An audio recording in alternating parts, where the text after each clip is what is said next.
नमस्कार प्रिय विद्यार्थी मित्र आणि मैत्रिणींनो, स्पर्धा परीक्षा यशोमार्ग या आपल्या आवडत्या यूट्यूब चॅनलवर तुमचं परत एकदा मनापासून स्वागत करतो. मित्रांनो, व्हिडिओ बनवण्यामागचं कारण म्हणजे तुम्हाला माहीतच आहे की आपलं पवित्र पोर्टल थ्रू जी काही विथ इंटरव्ह्यूची यादी लागली होती संस्थेची, आणि त्या संस्थांची जी इंटरव्ह्यू मित्रांनो, मुलाखती या सुरू झालेल्या आहेत. पण जशी अपेक्षा होती, मी असं म्हणणार नाही की हा व्हिडिओ खूप म्हणजे आनंददायक असा आहे म्हणून. व्हिडिओ आनंददायक तर बिलकुलच नाही आहे, आणि कोणती चांगली बातमीसुद्धा नाही आहे, आणि वाईटच बातमी आहे. आणि आपल्याला आश्चर्य वाटणार नाही आहे, कारण की कुठे ना कुठे आपल्या मनामध्ये ज्या गोष्टी होत्या की संस्थेमध्ये इंटरव्ह्यू म्हटल्यानंतर अशा अशा गोष्टी घडू शकतात. पण एक कुठंतरी आशा निर्माण झाली होती की एस-ओ-पी आलेली आहे. एस-ओ-पीची खूप मोठी हवा करण्यात आली की स्टँडर्ड ऑपरेटिंग प्रोसिजर फॉलो करण्यात येणार आहे, असं होणार आहे, तसं होणार आहे. त्याची नियमावलीसुद्धा आलेली आहे, आणि ती नियमावली कशी पायदळी तुडवण्यात येत आहे संस्थेतर्फे. तर हे जे काही मुलाखतीला मुलं जात आहे, मुलाखत तर प्रॉपर घेतल्या जात आहे, देखावा. काही ठिकाणी त्यालासुद्धा केराची टोपली दाखवण्यात आलेली आहे. पण नेमकं काय घडत आहे आणि काय नाही, तेच आपण या व्हिडिओमध्ये बघणार आहे. तर आशा करतो की सर्वांनी व्हिडिओ शेवटपर्यंत बघायचा आहे. व्हिडिओ आवडल्यास व्हिडिओला लाईक आणि चॅनलला सबस्क्राईब करायचं विसरायचं नाही आहे. आणि जर आवडला नाही तर डिसलाईक करा. आनंदाने मी ते डिसलाईकसुद्धा स्वीकारतो. तुमचे काही सजेशन असेल ते सजेशन सांगा. आशा फक्त एकच आहे की आपण भावी शिक्षक आहे. थोडंसं बोलताना लँग्वेज जी असते मित्रांनो, आपण एक सभ्य संस्कृतीमध्ये आहे. फक्त लँग्वेज थोडीशी आपण वाईट लँग्वेज यूज करणार नाही, बस एवढी माझी अपेक्षा असते, बाकी काय नाही. तर व्हिडिओ शेवटपर्यंत बघा मित्रांनो. जसं की तुम्हाला माहीत आहे की लिस्ट लागली, सर्वांमध्ये आनंदाचं वातावरण होतं. 5 महिन्यापासून ज्या गोष्टीची सर्वात जास्त वाट बघण्यात आली होती ती म्हणजे विथ इंटरव्ह्यू राऊंड कधी होणार. कारण की भरपूर जणांना अपेक्षा होती की आपण इंटरव्ह्यूला जाऊ, चांगला आपण इंटरव्ह्यू देऊ, डेमो देऊ, आणि आपलं सिलेक्शन कुठेतरी होईल. पण कुठेतरी मनामध्ये एक भीती होतीच, आणि सर्वांच्या मनामध्ये भीती होती, आणि त्याच कॅन्डिडेटच्या मनामध्ये भीती नव्हती ज्यांची कुठेतरी लायकी किंवा ऐपत होती, की जे संस्थेवर पैसे भरू शकत होते मित्रांनो. आता शिक्षक भरतीमध्ये जर माझ्या यूट्यूब चॅनलचं मी कधी-कधी ॲनालिसिस करतो किंवा ॲनालिटिक्समध्ये बघतो, तर माझ्या यूट्यूब चॅनलमध्ये जे एज आहे मित्रांनो, जिथं सर्वात जास्त माझा व्हिडिओ बघितला जातो, ते एज आहे 35 ते 40. म्हणजे मला एक अपेक्षा होती की बघा, नोकरीला लागण्याचं वय सर्वांना माहीत आहे. 25 वर्षापर्यंत नोकरी लागण्याचं पहिले वय होतं की 21 ते 25च्या वर्षामध्ये नोकरी लागायची पहिले स्टार्टिंगला. पण आता मॅक्झिमम 25 ते 30 वर्षापर्यंत नोकरी लागणं एक असं वाटायचं की ॲव्हरेज एज आहे. पण शिक्षक भरतीच झालेली नाही आहे. 2017ला झाली, त्याच्यानंतर आता. आणि याच्यामध्ये आत्ताचं जे एज माझ्या व्ह्यूजचं जेवढं येतं मित्रांनो, एक मी ॲनालिसिस केलं आहे की 35+ ॲव्हरेज निघतं मित्रांनो. म्हणजे शिक्षक भरतीच न झाल्यामुळे भरपूर, आणि 35मध्ये ती व्यक्ती एक तर मॅरेज 100% झालेलेच आहेत. त्याच्यानंतर कोणाला 1 अपत्य किंवा 2 अपत्य आहेत. कोणी शेती करतं, कोणी व्यवसायात जातं, म्हणजे प्रत्येक गोष्टीत कुठे ना कुठे तो माणूस गेलेला आहे. आणि जे कोणी नवीन आहेत, त्यांचं सिलेक्शन झालेलं आहे, त्यांच्यासाठी आनंदाचीच गोष्ट आहे. पण ज्यांचं नाही आहे ते खूप मोठे दुःखामध्ये आहे. जसं की तुम्ही बघू शकता, काही कॉल रेकॉर्डिंगसुद्धा व्हायरल झालेले आहेत. काहींची PhD झालेली आहे, एम-फिल आहे, सेट नेट आहेत. त्यांनासुद्धा पैशाची मागणी होते मित्रांनो. आणि रेट कार्ड म्हणजे जसं आपण हॉटेलमध्ये जेवायला जातो तेव्हा मेनू कार्ड येतं आणि त्याच्यासमोर रेट असतात, तसं एक मेनू कार्ड आलेलं आहे मित्रांनो. आणि एस-ओ-पी स्टँडर्ड ऑपरेटिंग प्रोसिजर न म्हणता सब कुछ ओनली पैसा असाच त्याचा शॉर्ट फॉर्म झालेला आहे. आणि पवित्र पोर्टलचं नाव मला तरी वाटतं बदलून अपवित्र पोर्टल करण्याला काहीसुद्धा हरकत नाही आहे. कारण की गोरगरिबाच्या लेकरांच्या ज्या नोकऱ्या आहेत, या कुठेतरी एक हिसकवण्याचं षडयंत्र आहे. मला कोणाला दोष द्यायचा नाही आहे. सिस्टमच पहिल्यापासून तशी आलेली आहे. जेव्हा एकास 3 प्रमाण होतं, संस्था चालकांनी कोर्टामध्ये याचिका टाकली, एकास 10 प्रमाण केलं कुठे, तेव्हाच असं वाटायला लागलं की आता म्हणजे एकाच 3 ऑप्शन होते, तेव्हा कॅन्डिडेट कमी भेटायचे. आता ऑप्शन जास्त झाले, त्यामुळं मागणीसुद्धा जास्त होणार आणि त्यांना ऑप्शनसुद्धा भेटणार. त्यामुळे कुठेतरी रेट जो आहे, कुठेतरी वाढीव जाणार याची अपेक्षा होतीच. तर प्राथमिकचा जो रेट होता मित्रांनो, तो रेट आता पहिले जे 10-12 लाखामध्ये काम व्हायचं, ते दुप्पट होऊन आता 20 ते 25 लाखापर्यंत प्राथमिक स्तराचा गेलेला आहे मित्रांनो. माध्यमिक स्तराचा रेट कुठेतरी 15 ते 20 लाख होता पहिले, तो आता 25 ते 30 लाखाच्या घरात गेलेला आहे. आणि 20 ते 25 लाखामध्ये जिथं उच्च माध्यमिकचं ज्युनियरचा सिलेक्शन व्हायचं, आज तो रेट 30, 35, 40 लाखापर्यंतसुद्धा गेलेला आहे. म्हणजे एवढे पैसे देऊन जर नोकरी करायची आहे आणि एवढे पैसे तर मी तरी म्हणतो, की सर्वसाधारण शेतकरी, सर्वसाधारण गोरगरीब माझे भाऊ-बहीण, मित्र-मैत्रीण असतील, यांचे आई-वडील देऊ शकत नाही. कारण की एवढा जर पैसा जर असतात जवळ, तर शिक्षक भरतीच्या मागे कोणी लागलंच कशाला असतं. बघा, नोकरीचं एक स्वप्न असतं आणि नोकरीचं स्वप्न मॅक्झिमम 70-80% जे माझ्या श्रीमंत असतील किंवा जे मेहनतीनं मोठे झालेले असतील, त्यांच्याविषयी माझ्या मनामध्ये कोणतीही म्हणजे त्यांच्याबद्दल हे वाईट भावना नाही आहे. पण सर्वसाधारण 70-80% जे विद्यार्थी आहेत, शिक्षक भरतीमध्ये असो किंवा कोणतीही स्पर्धा परीक्षामध्ये असो, ते 100% तर नाही म्हणणार, पण 70, 80, 90% माझ्या गोरगरीब शेतकरी मायबापाचेच लेकरं असतात आणि त्या लेकरांना ती जाणीव असते आणि 30 आणि 35 आणि 40 लाख रुपये ती व्यक्ती भरू शकत नाही. मला माहिती आहे. त्यांच्याकडे 2, 4, 5, 10 एकर जमीन असते.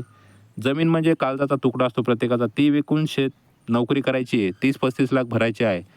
30व्या-35व्या वर्षी जॉब लागत आहेत. 10-15 वर्ष ते पैसा फेडण्यामध्ये जाणार आहे आणि 7-8 वर्ष सर्व्हिस भेटणार आहे आणि त्या 7-8 वर्षामध्ये आपण काय इन्कम करणार आहे? 30 ते 35 लाखामध्ये आज केवढा तरी व्यवसाय जर उभा करायचा म्हटलं मित्रांनो, 30-35 लाखामध्ये खूप मोठा व्यवसाय उभा राहू शकतो. खूप काही होऊ शकतं. पण एक नोकरीची अपेक्षा असते, की आपल्याला शिक्षक व्हायचं आहे.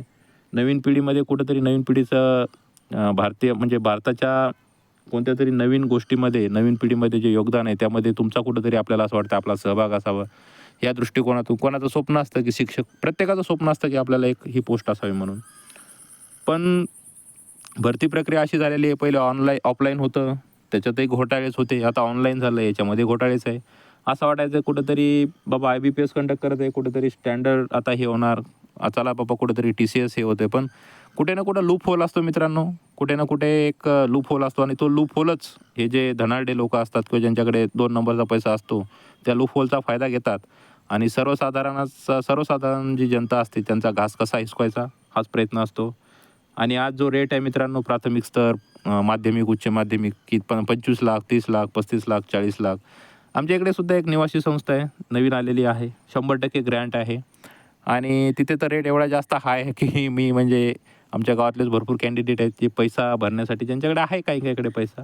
काही म्हणतात आम्ही शेती विकू, हे करू, ते करू. तो रेट 55 लाखापर्यंत गेलेला आहे ज्युनियरचा.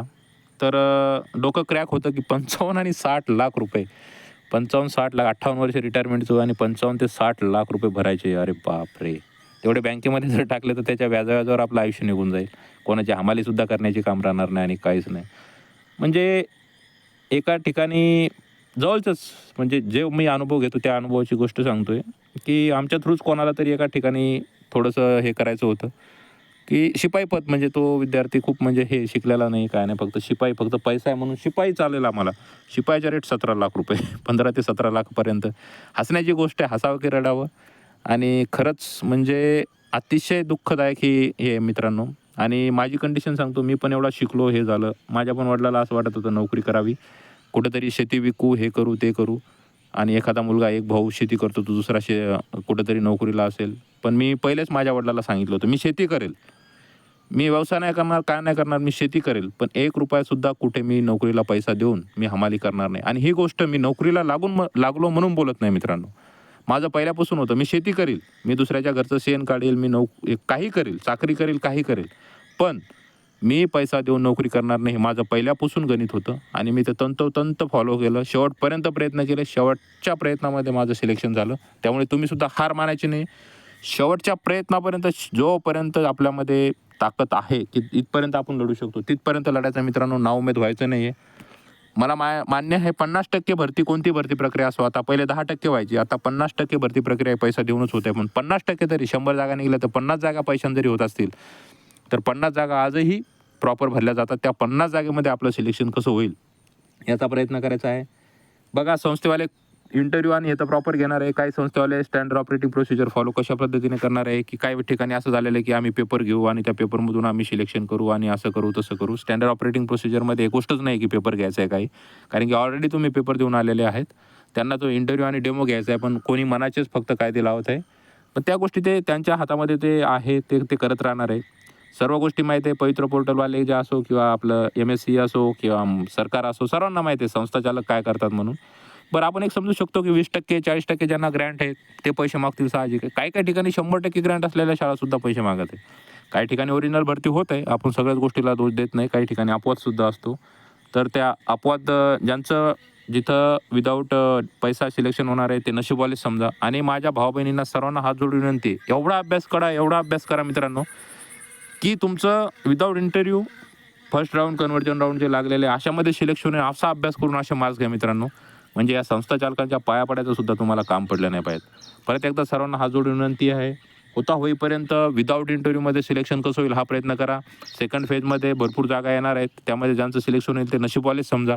विथ इंटरव्ह्यूचं काहीसुद्धा खरं नाही, ह्या गोष्टी कळालेल्या आहेत. काही ठिकाणी अपवादात्मक ठिकाणीच फक्त सिलेक्शन हे विदाऊट पैसा होत आहे, बाकी ठिकाणी तर पैसाच चालत आहे. तर माझ्या भाऊ बहिणींना विनंती, अभ्यास करा, नाउमेद होऊ नका, येणारी टेट चांगल्या प्रकारे करा आणि जास्तीत जास्त मार्क्स घ्या. सर्वच जास्तीत जास्त किती हाय कट ऑफ लागू द्या, ती कट ऑफ क्रॅक करण्याची आपल्यामध्ये धमक आहे आणि ती तुम्ही क्रॅक करू शकता. फक्त अभ्यास करत राहा. आणि संस्था चालकाचे फोन जरी आले, तुम्ही रेकॉर्डिंगसुद्धा केल्या आणि किती जरी पुरावे दिले, तर मलासुद्धा असं वाटत नाही आहे की काही याच्यावर ॲक्शन होणार आहे मित्रांनो. हे डिमोटिवेट करण्याचं काम नाही आहे. हे सर्व म्हणजे ही लॉबी असते मित्रांनो, ही खालून वरपर्यंत लॉबी गेलेली असते. हा पैसा काही फक्त त्यांच्याच घशामध्ये जात नाही, हा पैसा खूप मोठ्या मोठ्या लोकांपर्यंत जात असतो. त्यामुळे आपण कितीही याच्यामध्ये गेलो तर काय नाही, फक्त कायद्याच्या कचाट्यात जर गोष्टी सापडल्या तर परत तेच होणार आहे. मग परत भरती प्रक्रिया लांबते आणि हे होतात आणि हे धनाढ्य लोकं कुठे ना कुठेतरी हे लूप होल जे असतात, त्या लूप होलचा फायदा घेऊन हे सिस्टीममध्ये जातच असतात मित्रांनो. त्यामुळे सब कुछ पैसा आहे. ज्यांच्याकडे पैसा असतील त्यांना लख लाभ, तुम्ही पैसे भरा, करा. तुमच्याकडे पैसा असेल 2 नंबरचा.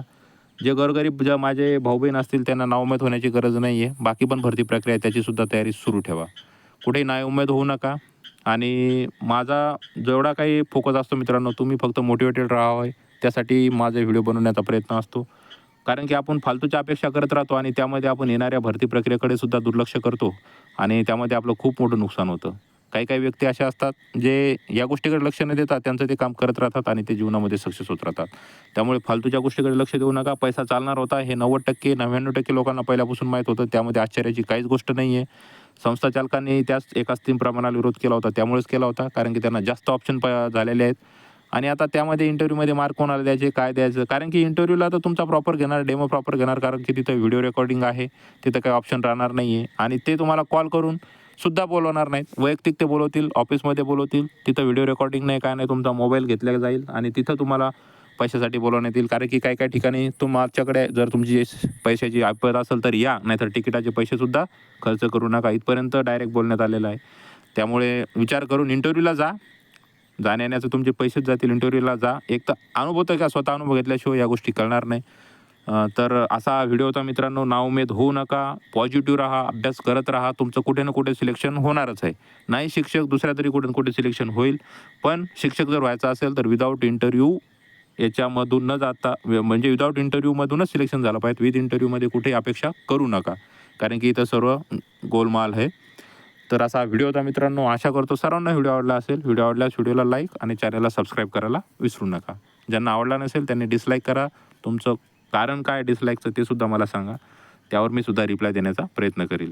परत एकदा सर्वांना मनापासून खूप खूप शुभेच्छा. ज्यांचं सिलेक्शन होणार आहे त्यांनासुद्धा, ज्यांच्याकडे पैसा आहे त्यांनासुद्धा, आणि जे माझे गोरगरीब भाऊ बहीण आहेत त्यांनासुद्धा नेक्स्ट फेजसाठी आणि टेटची 3 ते जे काही तयारी करणार आहे त्यांच्यासाठी. भेटूया नेक्स्ट व्हिडिओमध्ये. तोपर्यंत धन्यवाद. जय हिंद, जय महाराष्ट्र.